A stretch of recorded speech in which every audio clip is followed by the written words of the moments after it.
Come and jump in the ride, hop on the bus. We gon' slide, be outside when we pick you up. Take you to a place where you can open up your mind. Say what you gotta say, and nobody blinks an eye.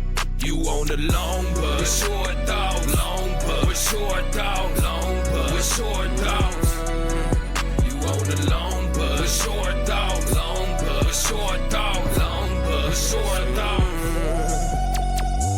At the bus stop and whatnot with some blunts in my lunchbox. Enough stock to last the whole show. Got a whole packed road. The place about to go, better keep your glass cold. I jump in, meet my other friends. Big respect, gotta show love to them. You wouldn't believe who the bumping in. Why you looking like that? You coming in? Anyway, this is Matt, that's Steve. What a rich dandy. There's Jason, there's Robin, that's the other Steve. This the whole damn team, the whole stampede. Welcome to the show. Go ahead and speak. Make yourself at home. Here, take a seat. Let your mind free. Hit a little tree. Take a little drink. Whatever you need. Whatever you need. Jump in the ride. On the bus, we gon' slide, be outside when we pick you up, take you to. Welcome to show 78, boys. How we doing? Doing good. Pretty good. Fantastic. We're going to get the business out of the way. Like, share, subscribe. We would like to thank our sponsors, Habits, Glass, and Goodies. 3 locations here in Omaha, one on 84th and J, one on 101st and Maple, and one over in the Florence neighborhood on North 30th. It's a big store. Yeah, it is a big store. And then Smash that subscribe button. We'd like to thank the Thirst Trap for always keeping us hydrated. And, thank you, ladies. Yeah, everything they do for us. Last thing here, we got September 29th, the Walk to Prevent Suicide. We have a team going to walk for that. You can donate to the team, donate time to the event, or come walk with us. But yeah, September 9th, that's here. There's 29th, that's here in Omaha. And what we got today is we have a Skyler, Larrew, Skykrow, yeah. Skykrow, yeah. Skykrow like a bird. Yeah, you didn't read the bio? That's what I need to get a caca button. Yeah. Hey, I'll send you caca. There it is. Because I do it on most of my songs. That's my signature sound. Because when I started getting into rapping and deciding I wanted to rap, I was like, okay, I need something to distinguish me from other people. And at the time, I had just started listening to Tech Nine, and he has like his like Chaz. And I was like, okay, well, I need like a sound, because all these other like the bigger artists, they have their own sound. Where like you hear their ad lib and you know it's them. So I was like, well, I need an ad lib. I was like, well, if I'm gonna be Skykrow, I'm gonna be calling like a bird. Like everyone's gonna know that's me. It's like you know it's Skykrow when you hear the cause. Is on my website I have that listed. That's how you know it's a Skykrow song. You hear the cause, you're like, oh, that's Skykrow for sure, because ain't nobody else doing that shit.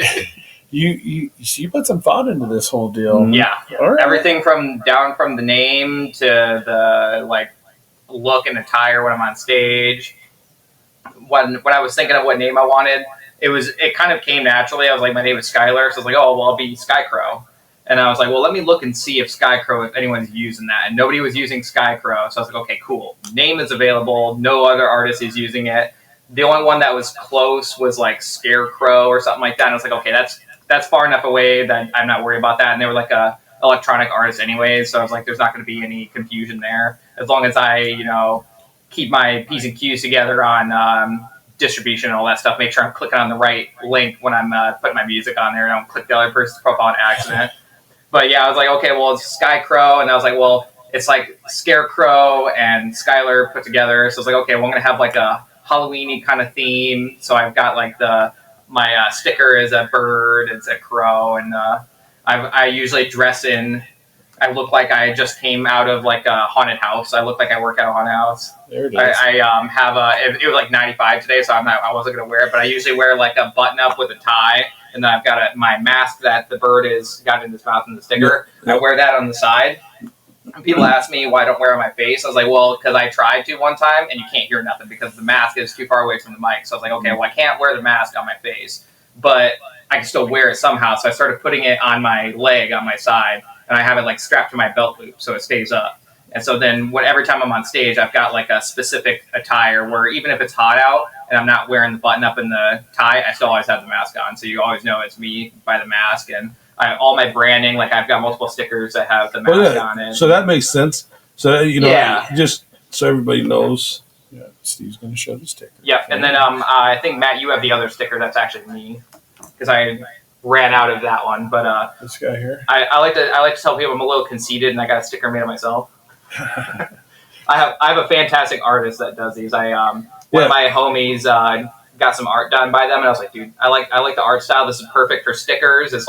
It's something people look at, and it's unique. Nobody else is really doing this type of art style. It's like, okay, well, I'm gonna have this guy do all of my art for my merch and my stickers and stuff, or anything that's not like my logos. I do my own logos, and I do like my t-shirt design and stuff like that, but then I have him do the art for my stickers, because that's more of like an artsy type thing, where it's like logos and stuff. I don't have to know how to draw to be able to make a logo. That's kind of a like clicking buttons type thing, but I don't know how to draw for shit, so I was like, I need to get somebody to do that for me. How old of a guy are you? I'm 31. 31, okay. I'm 31. You look younger than that. Yeah, if I shave, I look 18.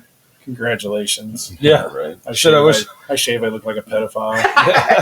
You can see all the fucking chins. Yeah, that's what it is, too. It's Yeah, extra chins.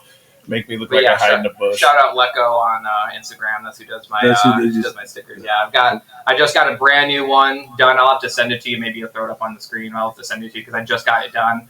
So the album I'm working on is called Phoenix Rising. And I was like, well, I need a phoenix because I got this theme of birds going on. So I was like, I need a phoenix. So I had him do a phoenix for me, and it turned out fantastic. But the two birds I have right now, the first one is Bird Brain. That's like my mascot. And then the other one is Hydro, the one that's surfing on the wrench. That's a real bird that I met at my work.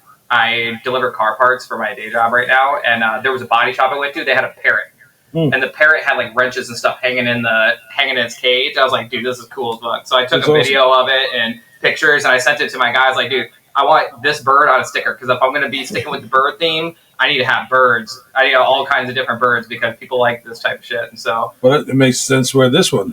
Yeah, yep, that's Hydro surfing on the wrench. Yep. And that's exactly what the bird looks like in real life too. I just sent pictures and video to my guy and said, just make this, but your style. So you're from Waterloo, Iowa. Yeah, Waterloo. Yeah, Right. it's a ways away. It is a ways away. Little town. I mean, not tiny, but decent 80,000. size. Yeah, 80,000. Yeah, a decent size. Yeah. But Yep. we have one Walmart. That's my I have the Walmart index. Of You're big enough to have a Walmart. You can tell how big a town is by how many Walmarts Small there are. enough to have two. Yeah, too small for two, but we have one. It's borderline where we could probably fit a second one, but it would have to be on the bad side of town, and people would probably rob it all the time, so it'd probably get shut down anyways. Because that's what happened with the Hy-Vee on that side of town. Is there was a Hy-Vee over there, and then they just got robbed too many times, and people just stole too much shit, and so they had to shut it down. Yeah, we got a part of town that does that. it happens. So what was? I guess you're kind of into music, everything. You're making music. Are you doing the production too? Yeah, I do all my own production from the ground up. I make all the beats. I record myself. I engineer myself, master myself, do all that. All right, and you're DJing and shooting photos and videos. Like, yeah. What was the thing that started the love of music? I've always loved music from growing up. I started playing piano. My mom had one of those Casios that's got like the songs built in, and so I learned how to play piano roughly. We got one in the other room. Yeah, not. I'm not as good at piano because I didn't practice it too much. I mostly just like goofing around on it. But that kind of, I guess that would have sparked the music. And then when I was like not quite 10, but like elementary school age, my sister was dating this guy that gave her a mixtape of like a bunch of metal songs, and then she was like, I don't listen to this shit, so she gave it to me. She's like, maybe you'll like it. And then that's how I started getting into music, like actually getting into music, because before that I had like Aaron Carter CD, like that's all the music I really listened to. Oh shit! You remember making mixtapes for people? Yeah. Oh yeah. Yeah, or not. I don't know if I really ever made a mixtape for people. I think I made mixtapes for myself. I remember when they came out with like the iPods and the MP3 players and stuff like that. I remember going to like LimeWire and downloading playlists. While I was in Phoenix, I made a playlist that I would ride my motorcycle through the mountains every weekend on, and I had it timed so that way the musics were on. The good music was on during like the hard riding. And you're fucking. Yeah. That's smart. I was a poet. You were into it. I was a poet with the music. I guess. Yeah, my sister gave me that mixtape because she didn't care about it. Me and my sister are night and day. And she's like a getaway girl, and I'm like the rocker metalhead kid. So she was like, I'm not interested in this. I'm more interested in rap. I was like, okay, I'll take that shit. And then it had like Slipknot, Eyeless, and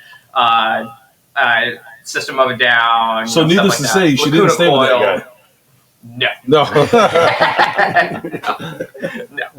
I wasn't around very long. But I can directly thank her for getting me into Slipknot and Lacuna Coil and all the bands like that. It was like 2002 or so when I got that CD, and that's what got me into that genre of music. And I remember the LimeWire days too. Oh, yeah. Are you old enough to really remember the LimeWire days? I was born in '93, so Yeah, MP3 players didn't come out until like the 2000s. 2000. Yeah, so you were probably 10. 2002, Yeah, 2003, and so he would have been... I was pretty computer savvy as a kid, Were you? so I was typing at like 4. Okay. So I was typing at 4. when I was in elementary school in 5th grade, I shit you not, I was playing StarCraft like a full-time job. I was playing StarCraft like 8 hours a day in elementary school. I don't even know what StarCraft is. Okay. It's Sorry, a man. RTS. It's like, you know when you see the videos of the Koreans and they're going with their hands. That's the type of game I was playing, but not quite like that because I was in elementary school. But My wife types like that. Like, Does she? yeah. yeah, I can barely type. I actually set up voice Point and command click. on my computer so I can talk to it and it types it out for me and everything. Yeah. no, I've always been computer savvy, and so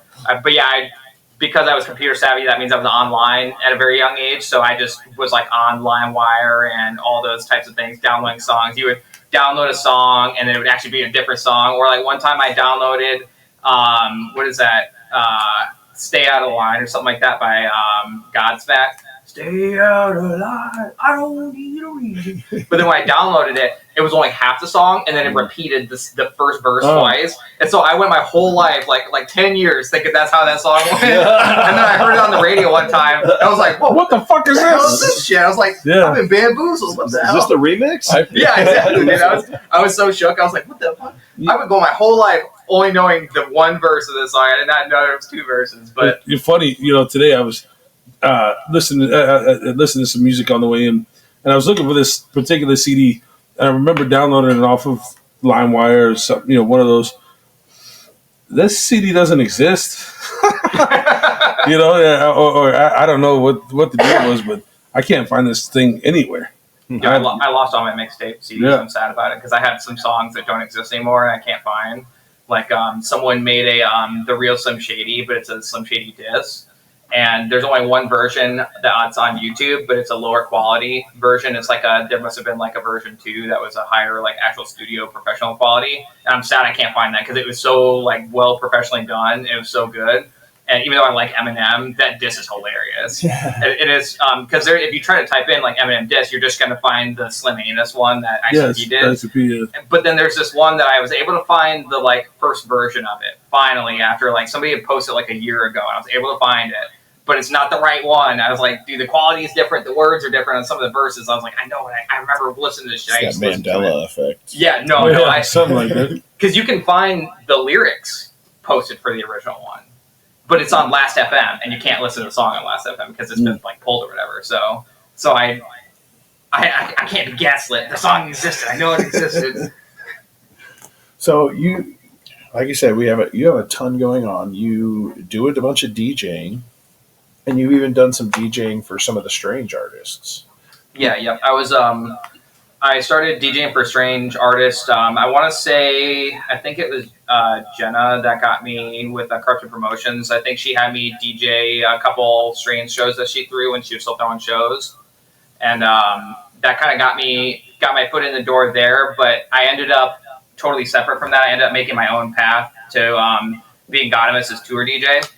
Because I went and seen him in Sioux City just of my own volition. I was like, I've never been out to Sioux City. I want to break out here and get to know the artists out there so I can start doing shows out there. So the best way to do that is to just go to a show. So I was just like, I've been wanting to see Godimus because he never comes anywhere close to Iowa. So I was like, well, he's doing a solo tour right now with Twistello and Rich Tycoon, I think it was. And so I was like, I'll just go to that show. And then I can network with whoever they have open. And then that'll be my foot in the door in Sioux City. So I did that. I ended up networking with Twistello, who was on that tour. And I ended up DJing for him, and then he went on a second tour with Godimus, and then that's how I ended up being Godimus' tour DJ. But Jenna put me on a whole bunch of shows, so I've ended up DJing for like 5 or 6 strange music artists now. I think who's that? Ubiquitous, Joey Cool, Jerry Robinson, JL, and Godimus. Yeah, 5. So DJing for them, like they just opening up DJ? Or you Well, DJing no, the like show? DJing their sets, style. like. Huh? Yeah, okay. Like DJing the whole show, which includes their set. Yeah. Those guys at the time. Oh, I also DJ'd for King ISO. So 6. So it actually was 6. I was right the first time. But he has his own DJ now. So. Yeah, Doug. But I DJ'd him in like 2021 when he was like just kind of fresh signed. Justin had me DJ out in Iowa City. They had a show out there, and so I DJ'd that one. Ended up DJing for him and C-Mob, and I think it was C-Mob, and Tabo. So just doing some local stuff, not you. No, them too. Like you I were on DJ'd tour their with sets those guys? too. I didn't go on tour with them, but the like individual shows I DJ'd these artists. Like I have their sets. Yeah, I just didn't know. Godimist, I was actually his tour DJ, so I went on like a full. Gotcha. Okay. So and then he got fired on that tour. So. Oh. Hey. That was the tour he got fired on. I was firsthand there for the credit card scandal and him scamming people. It was really shitty too because I was bummed out about it because I really like Godimist's music and I like him as a person. Like I agree with a lot of stuff he says, but I just can't condone doing the scam shit. And so I was like, man, that sucks, dude. Because I like working with this guy, but then he went and did that shit. I was like. We were listening to a video earlier, watching a video of yours earlier, and you were talking about the mask, and it was COVID. And Oh, mask off, mask off, man. Some of the stuff that I heard on there, definitely agree with. Yeah, I try to not wearing a mask because of a cough. Yeah, exactly. Yeah, because I used to wear. I had like an infection, like it's like a legit like a mask. I actually have it. Let me pull it out. Pre-Skykrow mask. I used to wear it because I like the idea of masks. I used to wear this when I would do shows. So I have this mask here, and I used to wear this in like 2017. Was it a biohazard thing? Yeah. Because I have a song. I have a couple Resident Evil songs, and so I was like, well, I'm gonna wear the biohazard thing because that matches with Resident Evil. And so I was doing that, and then COVID happened, and now everyone has to wear a mask, and that made me not want to wear masks anymore. So, I remember people on like Snapchat. Some of the filters used to have people with masks on. Yeah. Before 2020, like people would have a mask on of a kitten or a fucking bear, or cheetah. Like I remember people used to send these things back before masks. Kind of funny. Yeah, that's the opening line to that song is I used to wear a mask, but COVID came and made me take it off. The government got everybody scared over a fucking cough. And so I was like, after that, when that shit all happened, I was like, damn, man, I like wearing that shit. But people were using me as like to push their agenda. They were like, look, Skykrow can still rap with a mask on. Why can't you have a mask on? I was like, whoa. I don't agree with the mask shit. I was wearing it because I liked it and it was cool. But now it's like they're making people do it. So I was like, I don't like that no more. So... Yeah. But I wrote that song because the last song I released was in 2019, and I was building up steam, and then COVID happened and killed all my momentum. And so I transitioned into DJing because I was still able to get gigs DJing, but there was not shows going on anymore locally, really. So I had to transition to DJing full time and kind of making music on the back burner and just kind of working on like a feature here or there, 1 or 2 songs, but. Five years later, I was like, well, the first song I'm going to release has got to be about why I've been gone, why I've taken a hiatus on releasing music, because that shit really fucked me over, being in the Midwest. But not just you. I mean, it fucked a lot of people over. A lot of the people that we've had on have had, we've talked about this a few times, and they all have, nobody really has anything great to say about, the whole time. The music, that timeline.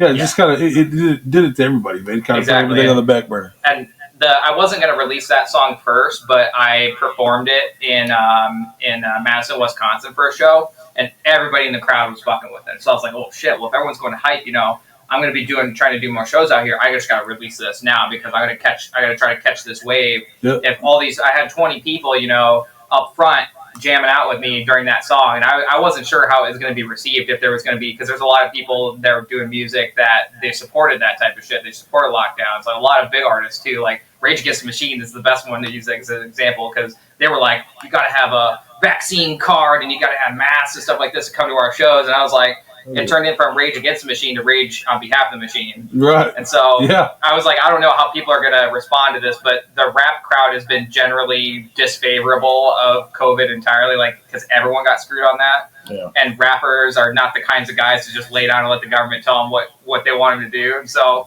but I didn't know how it was going to be received. And so I was glad to see that people really like that song a lot. I made it a hype club type of song intentionally to catch the attention of the current generation. They like that type of stuff. So I was like, oh, it needs to be a club song. It can't be too overtly political, but it has to be enough political to where it's like you feel it. You get the gist. But not so much that it feels like it's a Tom McDonald song. Because Tom McDonald songs, I like listening to them one time, and then I never listen to it again. Like, That's true. That was cool. That's true. That was a cool song. I could never play this in the club ever. I'm not going to listen to this in my car. Look, I'm not gonna lie. Rosie O'Donnell trying to rap. That was hilarious. Oh, get it That out of was here. hilarious. Get it out of here. I haven't seen that one. I must have missed that. She did that with Tom McDonald, I think. Oh, it's bad. For real? She did it with Tom McDonald? Yeah. How did Tom McDonald? No, it was bad. Yeah, it's not good. It was hilarious. We'll play but it it's not after good. this podcast. Oh, yeah. That sounds. It's bad. That sounds she was horrible. wearing like all gold, had like Oh, yeah. dreads and everything, dude. Shut the fuck up. It's so bad. Dude, it's How long one of ago those- did it take? How long ago did that song come out? Because It's not that long ago, like 6 months ago, maybe. yeah. how Tom McDonald's always Not no more. Now he's like against Trump, I think. Oh yeah, because I thought he was Fred more. Epstein list is my guess.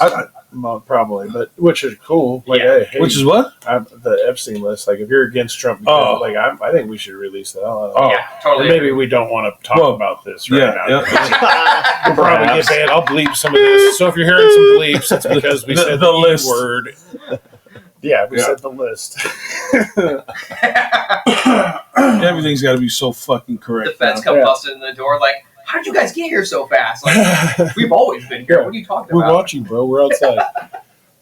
So you were talking about the new album, The Phoenix. coming Yeah, out. Phoenix Rising, yeah. Okay, yep. When are you looking at trying to get that out? So I don't have a release date for it because I'm still waiting for features on it, and I don't want to announce it until I have every song in hand and already mixed and mastered. I learned a lesson, not the hard way, but secondhand the hard way. I had a friend, Taman Ray. He was working on an album, and he was waiting for a feature, and the feature literally waited until the last possible day before he had to submit the album. And so I was like, oh, shit, I don't want to do that for my album. I don't want to be waiting, and then the feature never comes, and then I got to delay it, and now it's just bad press to delay it. So I was like, well, it's better that I just don't even talk about it, and like talk about I have an album, but just don't put dates down, because then I'm not beholden to that if a feature doesn't get So back to me in let's time. talk about it. Yes, I definitely want to talk about it. Anything other than the date it's coming out. No, you don't have to talk about the date, but let's talk about the album. What you got any good?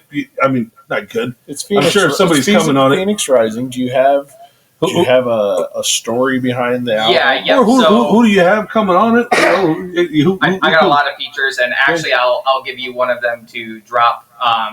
So the album is the idea behind it. So my first album was called Birth of the Skykrow. It's basically there wasn't really a lot of storytelling. The only song that has storytelling is the title track, and that's my second least favorite song on it because I was like, I need to make an 8 Mile Mockingbird type of like light piano rap song that's like a storytelling song. I was like, I just need it. The album will not feel complete without the song, even though I don't like the song. I was like, I need to like make a song that tells kind of my like upbringing and my story, like how I got started into music, and like just to give fans something to be like, oh, well, I feel that feels personable because now I know some things about him. So like I talk about like the kinds of girls I like in the song, and like the issues with my mom and stuff like that, and the hook is fantastic, but then the rest of the song I hate that song. So like, Yeah, we'll have to listen to that one after the Rosie O'Donnell song. Also, yeah. It's I don't think it's objectively a bad song. I just don't personally like it because I don't like doing sappy music, and it's a sappy song. I don't like doing shit like that. But so on this album, Phoenix Rising the theme is like me is the Phoenix rising from the grave because I'm coming back from the 5-year hiatus of not having done music forever, and so.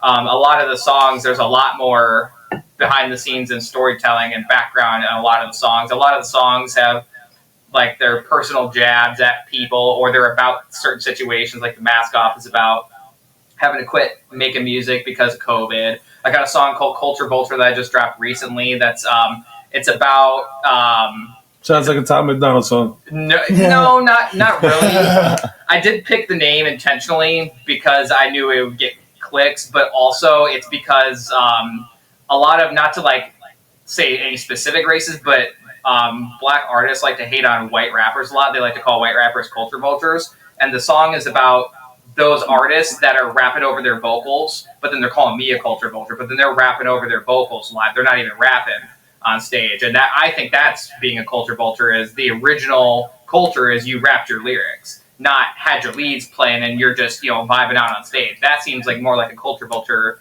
type of mentality than white guys rapping. And so that's what that song is about. It's kind of targeted at one particular individual that called me that. Okay. And they do that. I don't know if I agree with all that, but I mean, a little bit. But the leads, the leaving the leads on is a hot topic to talk about. But that's how I personally feel about it. Is if you have all your leads on and you're not rapping on stage, you're just letting the song play. That to me is like you're being a culture vulture. You're stealing from the previous generation where they didn't have that, so they had to actually rap. There was a show at the Beach House here in town not too long ago with a female artist I had not heard of yet, but when she was on stage, she sung every one of her lyrics, and she didn't have the backtrack. She had the beat playing. She didn't have the vocals playing, and I was like, look, it wasn't perfect, but the fact that you did the whole set with your words instead of the backtrack, you get more love from me than most of the people here. I do understand. That's how I feel. But I think Venom Stay Griffin, I think she does it too, right? Or not Venom. Venom's the female rapper, right? Yeah. Okay, yeah. Because I seen her at your show. Yeah. And she was actually rapping too, and so I was like, that's impressive to me. You came in for that show? Yeah, I filmed that. I actually filmed St. Lucci set. That's where we can talk there. Gotcha. Yeah. So unfortunately, I was out of town. I for some family issues, so I wasn't able to make it. But I fucking. Yeah, me and him linked up in the group. Yeah, okay, good deal. Yeah. When we've been seeing each other online, but then that was when we talked face to face for the first time. Sure. So it was a cool event. If I'm not DJing shows, I like to try and come out to stuff like that every once in a while if I can have the time and money and stuff, because there's not shit going on up by me. So if I want to be involved, if I want to be involved in the scene, I got to go somewhere else. So where do you stay at when you come in town? I usually sleep in my car, honestly, or I just drive back. I just go there and back. Yeah. But that means you gotta stay sober the whole time. Yeah, I don't drink. You don't drink? Despite having this bottle here. Right. Which we appreciate. Absolutely. A shot of it's not whiskey. It is actually pretty decent. It is. Since I don't drink, but I wanted to support Slipknot because I like Slipknot, I bought their bottle and got it signed. I plan on keeping the bottle, but since I don't really drink, I was like, well, I'm just going to share it with people when I go on podcasts or if I go to festivals and stuff, I share it with people. But yeah, no, it was a great drink. But you can buy this one online. You said, yep, they sell it online. Yeah. But yeah, so the Phoenix Rising, going back to that, so the album there's a lot more songs that are because before the music I was making was just fun music. It was just me, picking a topic to write about it. And I made a song entirely about the history of ninjas and shinobi and stuff like that. The whole song is just about ninjas. And I did hours and hours of research. I literally know everything about ninjas from the time they started to the time they quit existing to write this song because I was I just like the idea of ninjas. They don't exist anymore? No, they got killed off, dude. When Nobunaga took over all of Japan, he was like, okay, ninjas are the reason how I got in power because I used them to kill all my enemies. They're going to kill me now, so I need to kill them first. So he goes and he gets the best ninja and he hires him to go help him kill all the other ninjas. It's crazy. He's like, hey, I can't remember his name, but it's a famous name. But it's like Hayabusa or something like that. I can't remember what his name is. But he's like, hey, I'm going to hire you to go kill all these other ninjas because they're going to kill me when they try to revolt against me, and they know how to kill me, and they're definitely going to do it. And he had 3 assassination attempts that all failed on him. So he was like, nah, homie, don't play. So he went and killed all the literally there's a whole town. Take the whole block. Ninjas killing ninjas? No, he really did. No, he took out, there was a whole town that was notorious for birthing ninjas. They were the birthplace of ninjas. All the ninjas were trained there, and he killed the whole town. He just killed everyone. Fuck, I didn't know any of this. So, bro, when are you going to do ninja research? I'm never going to do ninja. They ain't going to talk about it. Teenage Mutant Ninja Turtles is about fucking... They ain't going to teach it in school. There's the problem. Ninja Turtles. Yeah.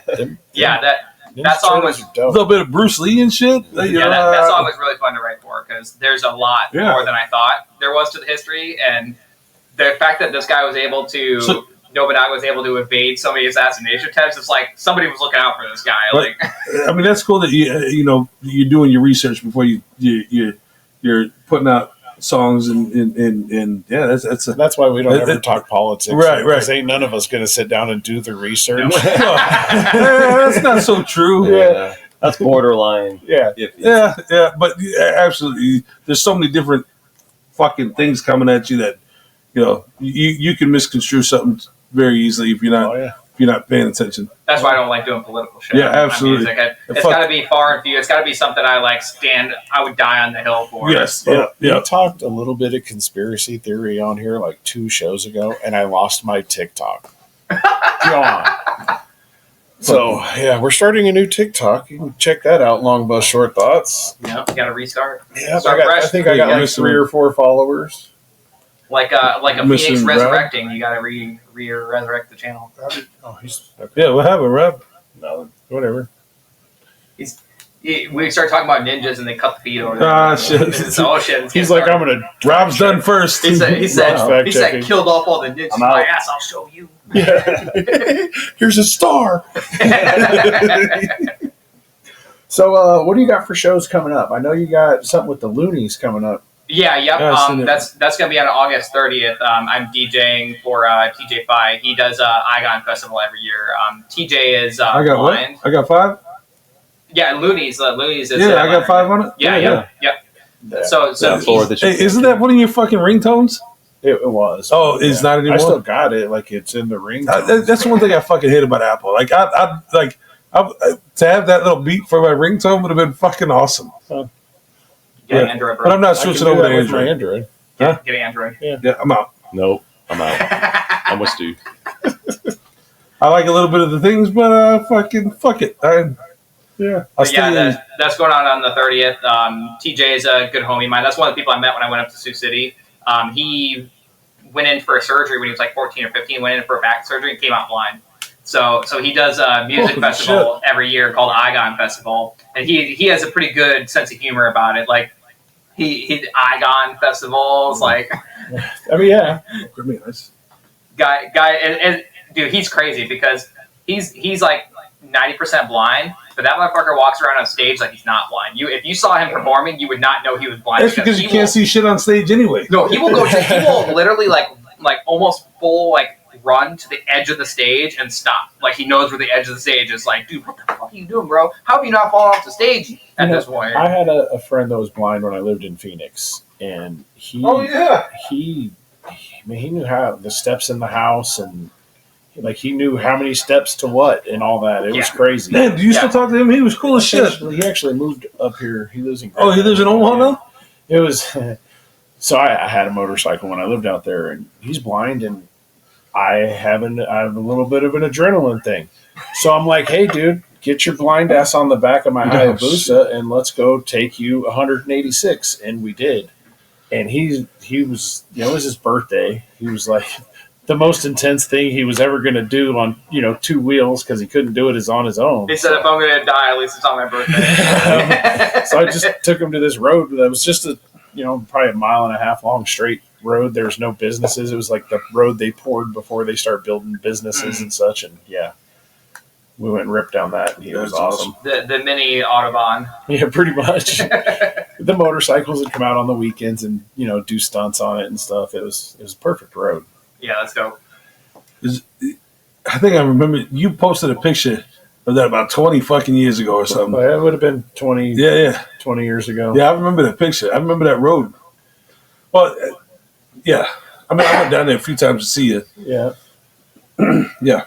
That was the good times. Yes, sir. So on the 30th, what do you got coming up after that? After that, I believe the next one I have is I'm DJing a recovery festival in September in Des Moines.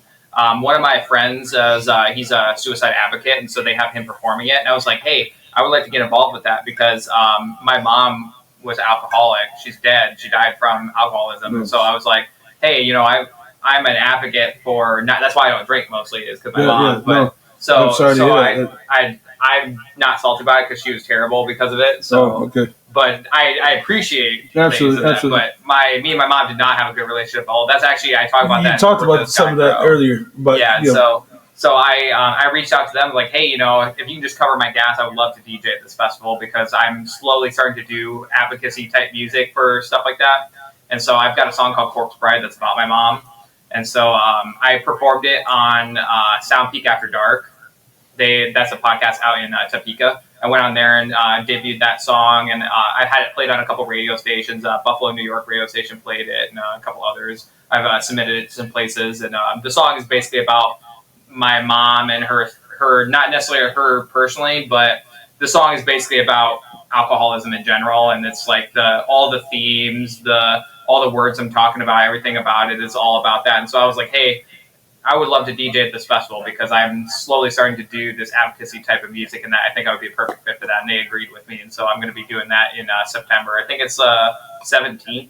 I have a flyer on my website for it. And while we're talking about that, why don't you go ahead and throw your website? Yeah, it's www.blackfeatherllc.net. Okay. It's my website. I decided I needed to be a little professional and have my own website. Well, we've seen your website earlier. You got it set up pretty well. Yeah. I try to not, if I'm going to do something, I try to not half-ass it. I try to at least, before I launch something, I try to make it look as good as I can make it look within my skill set, or just at least not half-ass it. I can't do a link tree. I had a link tree and I never used it because it just felt chintzy. So I was like, I'm not going to use this. I need to just get an actual website, but I got to have money for that. And I need to decide what I want my website to look like, how I want it to be designed and all that stuff. And so I sat down for a couple weeks and worked on it, and then finally launched it. And now I've got a website with all my stuff on it. Nice. Got my portfolio for my filming and my video stuff. I've got a section that says Black Feather Artist, but it's just me. I did know. I was like, it says artist. Well, so the idea is because Black Feather is going to be a label in the future, but my vision for a label is I think the label should supply everything for you, which is why I started getting into filming and doing video and stuff. I think if you go to a label as an artist, the label should provide everything you need to be successful, or at least give you alternatives if it's certain things it's not reasonable, like merchandising. It's not really reasonable to have that in-house, but filming and doing music videos, you should be able to do that in-house. Recording, you should be able to do that in-house. That should be standard for a label. And so while I'm building up all this tech and stuff that I've got, that's my vision for a label, but I'm not open to signing artists yet because I still have a few things I want to get down before I decide I'm going to start signing people. But that's what I'm going to do, is start a label. So I've got the website set up to be kind of like strangemusic.com, where it's got the artists and it's got the merch, stuff like that. That's how that website's going to eventually look, which is why it says Black Feather Artist, but it's just me right now because I'm the only artist signed to Black Feather. Soon to be. Yeah, soon to be.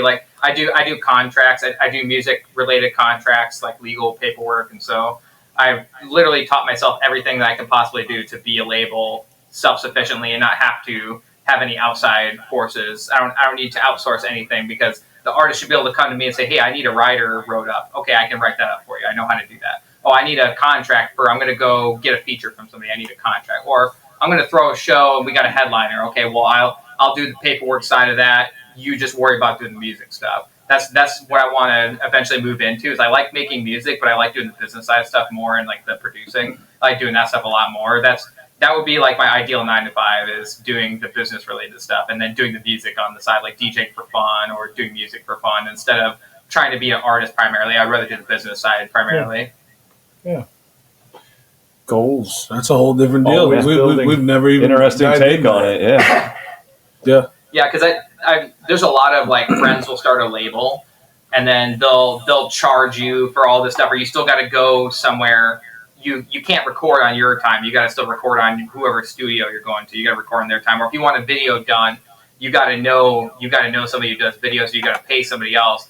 I think the label, if the label is going to be taking some of your money for making music, they should be offering you something in return other than promotion, because that's the major thing that labels offer is, oh, we've got connections and promotion. That's what we can give you, but you still got to pay for studio time. You still got to pay for videos.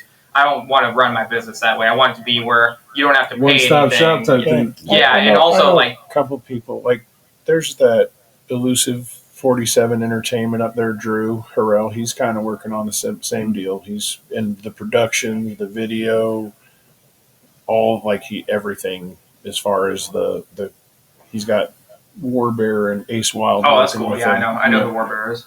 So, but yeah, he's kind of producing and doing all their stuff for him, and that's dope. So yeah, there's a couple people working on building that, and I love that. There's having the one-stop shop.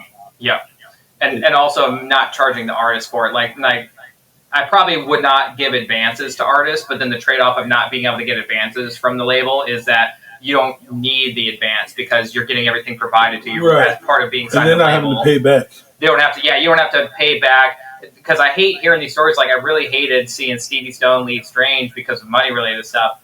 And I feel like if he didn't have to pay for all that studio time and videos and stuff like that, if he was just that was provided on the label, he probably would have stayed because he probably wouldn't have had money problems. Even if he was making less money, at the end of the day, if you're not paying for that stuff, you can just pump out music all day long, and that music's going to make you money, and then that's going to make the label happy. The label's going to get theirs on the back end. I would much rather get it on the back end because if I'm going to sign an artist to my label, that's because I'm putting my faith in that artist. I think they could be successful if they just had these extra tools that they don't have access to, like videos or production or beat maker or something like that. Like, I know of so many dope artists that if they just had money or time to do more music stuff or to like get beats or studio time or whatever, they would probably be big time artists. But they're just held back by monetary, or they just don't have time because they got to work a job to pay their bills, and so they don't have time to make music. But if I'm going to sign somebody to my label, I don't want them to have money worries within the label itself.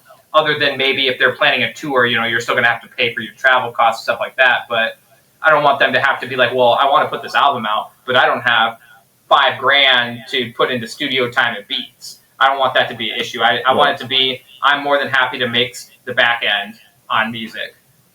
Yeah. All right. So that's a whole other side of the music. I mean, we get a lot of artists on here, and we talk about a lot of stuff, but I still don't understand how the back end works on that. Yeah. But yeah, that's well, when you get your production up and running, we started making CDs. No, I also have an archival ink printer specifically to print my own CDs. Nice. But unfortunately for me, it's $350 for a set of ink, so I need to get that before I can start printing CDs. Because I bought that I bought it primarily to make prints of the pictures I take of people, and then just as a side effect, it came with this thing where you can actually print on disc. So I was like, oh, that's cool. I would have bought this printer anyways, even if it didn't have that. But now it comes with this thing where you can print right on CD. It's like, oh shit, I can print my own CDs out too. So the only thing I have to do is just manually, burn the songs on. But that's fine. That don't take that long. That saves so much money just buying a bunch of blank CDs, and I can put my own label on the front of it with my printer. And I thought of that too. I thought of everything. You get the thought down. Yeah. That's now it's just the execution part. Right. Well, you're working on it, and nothing happens overnight, dude. Exactly. Nobody builds a dream overnight. Exactly. I look up to Danny Trejo, and that's why I'm not in a hurry, because Danny Trejo didn't get started until he was 38 on being a movie star. And so when I heard that, I was like, wow, I thought that guy had been doing movies longer. And so I was like, okay, well, he didn't even get started until he was 38, so I don't feel rushed. What was his first movie? Dust Till Dawn? Sure. I don't remember. He was on Oh, set. yeah, you know what? It was not. Yeah, he was on set. He was on set on Carlito's Way. Or he was like a janitor or something, and somebody, one of the producers, just happened to know him from prison and was like, "Hey, I know you boxed in prison. We got these guys that are going to do this fight scene. Can you train them?" And so he ended up being like a fight coordinator for this first movie, and then they ended up putting him in the movie as like an extra. Because it was like a prison movie. So put him in as an extra. Yeah, well, and then that's how he got started. There was also a lot of politicking, I guess, on the side of that. It was. Trejo got himself in the entertainment business. Yeah, and so I look up to his story a lot for when I'm thinking about like how slow or fast I'm getting my business started. I like to think of that story as like, well, he didn't even get started until he's 38. So, I got all the time in the world. Not that I'm trying to go as slow as a turtle, but I don't need to feel rushed like a lot of artists that feel rushed like, oh, if I don't get this song out, I'm going to fall off the face of the planet. Like, no, dude, just make the best song you can make and don't worry about that. If you make a good timeless song, it'll last a long time and people will listen to it longer. Like, people are still listening to like Bruno Mars songs from 10, 15 years ago, Michael Jackson songs. Like, that's my mentality on everything with music related. Is I want to try to make the best product I can make instead of trying to make the fastest thing. Instead of trying to release a song every week, I would rather, even if it's once every 3 months, if I have the best song that comes out every 3 months, then I feel good about that. Or if I made the best song I feel like I can make, then I feel good about that song. Because I want, at the end of the day, I'm doing it for me first and then everyone else secondary. And so if I don't feel good about the song, I'm not going to release it, which is why I don't have a date for my album. Because I want these songs to have features on them, certain people. Well, and so I'm willing to wait for it. We've discovered artists aren't exactly like time friendly all the time, and we're gonna be there. And like that's why I don't post when I'm gonna have a show on. Like I don't post it on Facebook anymore until it's like done. Yeah, I do the same thing because I don't want to be like, yeah, man, I got this dude coming because it's happened, and then it got canceled like 2 or 3 times, I think, and it's just they call it hip hop time for a reason. Yeah, I just don't. So I'm like, yeah, we got some cool people scheduled, guys. Like, keep it vague. Yeah, then I'll message the homies. Hey, we got this, and this lined up. Yeah. No, we've had shows canceled with the day of. Yeah. Hey, be there at 3:00. Yeah, it's fucking 1:00 trying to make it in time just to make sure we make it to the show. Oh, fuck. Yeah, I hate canceling on shit, so I try to. But we appreciate you being respectful of the time as well. Yeah, absolutely. Well, sweet, dude. We're about at our hour here. Yeah. So, you got any shout outs you want to do to your community? Yes. So I shouted out Jenna earlier, Corrupted Promotions. She kind of got me started on a lot of DJing stuff. I was doing stuff on my own, but she really got me started on doing more shows and getting networking going on. Now I'm going to shout out Cold Saint out in Des Moines. He's put me on most of his shows, and that really helps me a lot with maintaining relationships like that is important because he's pretty big. And so I always appreciate when he puts me on stuff. Same thing with TJ out in Sioux City with that show I got Igon Festival. He always puts me on every year. He has me DJ at Igon Festival and other shows that he does. And so I got to shout him out. Shout out myself, DJ Skykrow, Black Feather LLC. Yeah, put out your stuff. Yeah, we didn't talk about your EDM alter ego. Oh yeah, shoot. Maybe we'll save that for a second podcast. Yeah, we'll do another show. We'll just name out my EDM project is called Kirsten. So.